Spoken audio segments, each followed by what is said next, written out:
자, 이제 물체의 평형을 체크해 볼 겁니다.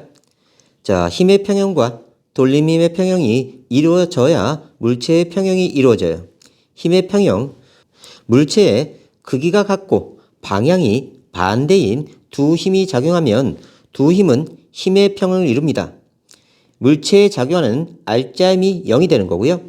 한 물체가 있는데 여기서 10N 끌어당기고 여기서 10N 끌어당기면 힘의 평형이 이루어지는 거고요. 돌평은요, 돌림힘의 평형은 물체에 작용하는 모든 돌림힘의 합이 0이다. 이렇게 되면 돌림힘의 평형이 이루어진 거예요. 회전축을 중심으로 두 힘에 의한 돌림힘의 크기가 같고 방향이 반대이면요, 돌림힘의 합은 0이 돼서 돌림힘의 평형을 이루게 됩니다. 돌평이 되는 거예요. 그러니까 동일 작용선상이 이렇게 이루어졌으면 힘의 평형, 돌평이 동시에 이루어지는 거지만 만일에 작용점이 이렇게 돼 있다. 그러면 힘의 평형은 이루어지더라도 힘의 평형은 10N 이루어지더라도 돌평이 제로가 아니기 때문에 이렇게 회전하게 돼요. 그림은 무게가 300N인 A와 무게가 600N인 B가 시소에 앉았을 때 시소가 수평을 이루고 있는 모습을 나타내는 거다. 얘는 300N이고요. 얘는 600N입니다. 받침대로부터 A까지 거리가 2m, 여기가 2m, 받침대로부터 B까지 거리 R이 몇 미터인지 쓰시오. 이렇게 됐네요. 자, 받침대를 회전축으로 해서 여기를 회전축으로 합니다. 회전축 이렇게 잡고요. A에 작용하는 중력에 의한 돌림힘과 B에 작용하는 중력에 의한 돌림힘이 크기가 같고 회전 방향이 반대면 돌평이 이루어져요.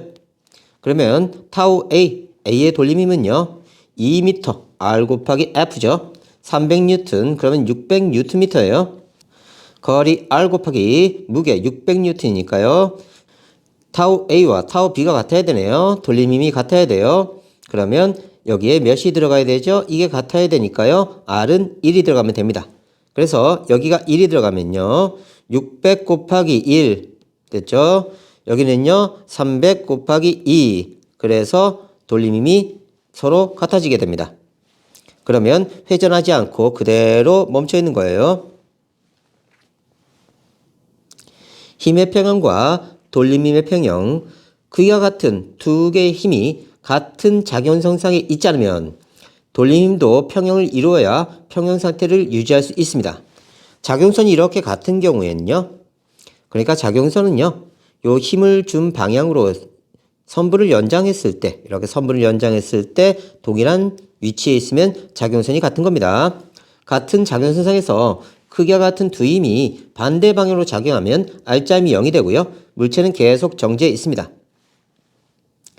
작용선이 다른 경우, 얘는 작용점이 여기고요. 작용선이 여기에요. F2는 작용점이 여기고요. 작용선이 여기에요. 이렇게 작용선이 틀려집니다. 그와 같은 두 힘이 같은 작용선에 있지 않으면 두 힘의 R자임은 0이지만 여기 10N, 여기 10N이면 R자임은 0이에요.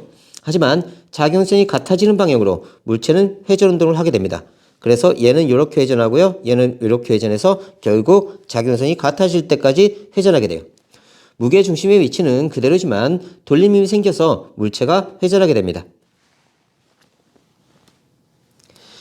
역학적 평형 조건, 역학적 평형 상태를 유지하기 위해서는 힘의 평형과 돌림힘의 평형, 돌평이 모두 만족돼야 돼요. 다시 역학적 평형을 위해서는요, 힘의 평형, 돌평이 동시에 만족돼야 된다. 역학적 평형 상태, 물체가 운동 상태 변화 없이 정지해 있는 상태를 우리가 역학적 평형 상태라고 합니다. 힘의 평형, 물체에 적용하는 모든 힘의 합력이 R자임이 0이다. 이게 힘의 평형. 돌평은요, 물체에 적용하는 모든 돌림힘의 합이 0이다. 이게 돌평이에요. 돌림힘의 평형. 역학적 평형을 이루는 예, 질량이 라지 M의 물체가 받침점으로부터 R1만큼 떨어져 있다. 라지 M의 물체가 R1만큼, 질량이 스몰 M인 평형추가 받침점으로부터 R2만큼 떨어져서 평형을 이루고 있다. 받침점에서 R2 떨어진 지점에 M이라는 물체가 있고요. 여기에 작용하는 힘은 스몰 mg. 이쪽에 작용한 힘은 라지 mg가 되겠네요. 자, 그러면 힘의 평형을 체크할 때 라지 mg는 이쪽, 스몰 mg도 이쪽, 받침점은 위쪽으로 떠받치고 있네요. 그래서 받침점이 떠받치는 힘과 이 두 물체의 무게를 합치면 힘의 평형을 구할 수 있어요.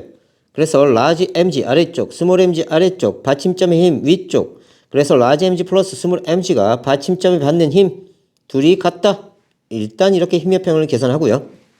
힘의 평형 조건 라지 mg 플러스 스몰 mg 아래쪽으로 작용하는 힘입니다.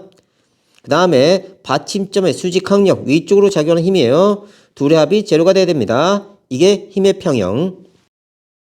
돌평은요. 받침점을 회전축으로 할 때 R1mg-R2mg 이게 0이 돼야 된다. 뭔 소리인지 보자. 다시 받침점을 회전축으로 합니다. 여기를 회전축으로 하고요. 라지 mg는요. 시계 반대 방향으로 돌림힘이 작용하고요. 스몰 mg는요. 시계 방향으로 돌림힘이 작용하면서 둘이 같아야 평형이 이루어지는 겁니다. 그러니까 R1mg-R2mg가 0이 돼요. 둘이 같아야 되니까요. 평행 조건 1과 2를 만족하면, 즉 힘의 평형도 만족하고 돌평도 만족하면 타워 크레인은 역학적 평형 상태에 이르므로 넘어지지 않고 안정하게 그 자리에 머물러 있게 됩니다. R자임이 0이지만 돌림이 0이 아니면 어떻게 될까요? 자, 크기와 같은 두 힘이 같은 작용선상에 있지 않으면 두 힘의 합력이 0이 돼서 힘의 평형을 이루지만 돌림이 0이 아닙니다. 따라서 물체는 제자리에서 회전하게 되고요. 반드시 동일 작용선상에 두 힘이 작용해야 회전하지 않습니다. 팔씨름에서 돌림의 평형, 힘을 주어 버티고 있을 때 두 사람이 작용하는 돌림이 평형을 이루고 있는 거예요. 이때 팔꿈치에서 손까지의 거리가 회전팔이 되므로 팔꿈치에서 손까지의 거리가 길수록 더 작은 힘으로 같은 크기의 힘을 얻을 수 있습니다. 보면요. 자, R1이요. R2보다 길답니다. 그러면 얘네가 멈춰 있을 때 둘의 돌림은 같은 거예요. 그러면 R1F1은 R2F2가 됩니다. 그래서 팔의 길이가 더 짧아지면요. 더 큰 힘이 필요하기 때문에 불리하다.